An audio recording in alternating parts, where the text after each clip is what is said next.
It became firsthand just very easy for me to write down goals, to plan, to look out through the years or through 1 year and then back it by quarter and then by month and by week to actually write out my goals and plan. In fact, it became so second nature to where my children would do the same thing. We'd pray over them. Come the end of the year, we'd come into an agreement and have our accountability and to actually be able to write them out it was very easy for us. One of the harder things was, as time went on, to believe them. And not just to believe them because I didn't have a success record. In fact, I had one. But it became tougher to believe them when opposition would arise, given the fact of when life would set in. Even more so because of my race, the color of my skin, the conditions being set for someone who, from one particular background, the societal norm set up that one group was more dominant than the other.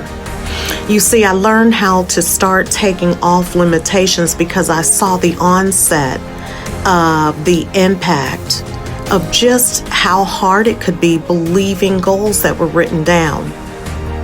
Someone had once said, the only limits that exist, they exist in your mind. And so I'm all about taking off the limits, understanding the fact that it begins with what you put in your mind. Well, you might say, Elyse, well, what do you mean by that? Well, I'll tell you this. There are some things that we do subconsciously. I bet you've driven down a road and you've driven enough the same direction to where maybe you were going a different route. And subconsciously, you took the same road, the same way, the same length of time, and realized, hey, I missed my exit. Those are things that are programmed into our subconscious mind that we do just by secondhand. And here's what I say, 3 things. Number 1, in order to take these limits off of your mind, you have to assess what's in your mind. What are you watching? Are you driven and directed by social media? What do you read? Who's speaking into you or who has spoken into your life? What were those things that were said? And are they actually a reality? Are you carrying out maybe a generational curse? Next, I'll say, after you actually take a look at your mindset and the things that are there and what's been put into you subconsciously, spend time and invest time in yourself to where you can become so ingrained on and fixated on learning something new. We don't know everything that we don't know. So how do we counter those shortcomings or those limitations or being myopic?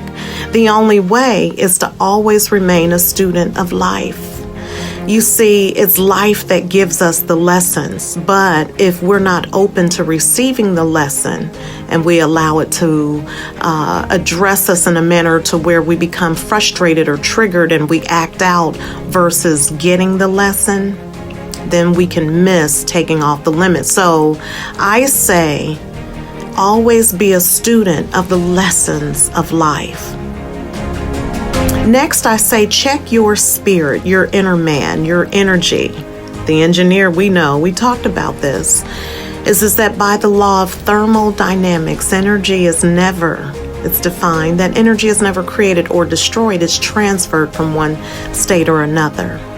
When you have people around you who are very excited and motivated, that energy is contagious. You want to be around that.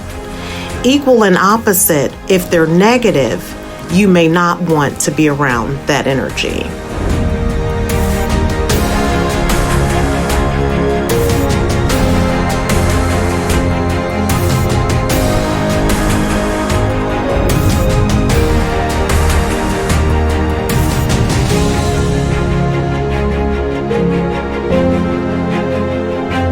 So there's a class that I'm taking, and it really hones in on things that would help in relationships. My suggestion to you, as I mentioned before, being a student, that energy is very important. In this class, we talk about some things that I've shared with you all previously before as well. Just the mindset, the energy, the reticular activating system, the importance of understanding vibration, and being around things that will set you forward. So for me, I have always written out affirmations. If you check my social media, when my children were younger, I shared some of the affirmations I would write out and read to them when they were younger. As they got older, I printed them out, had them add their own, and they would say it to themselves. So I developed a cycle where they learned how to take off their own limits. In the morning, at night, I may listen to certain affirmations, and one of the best books to get affirmations from is the Bible.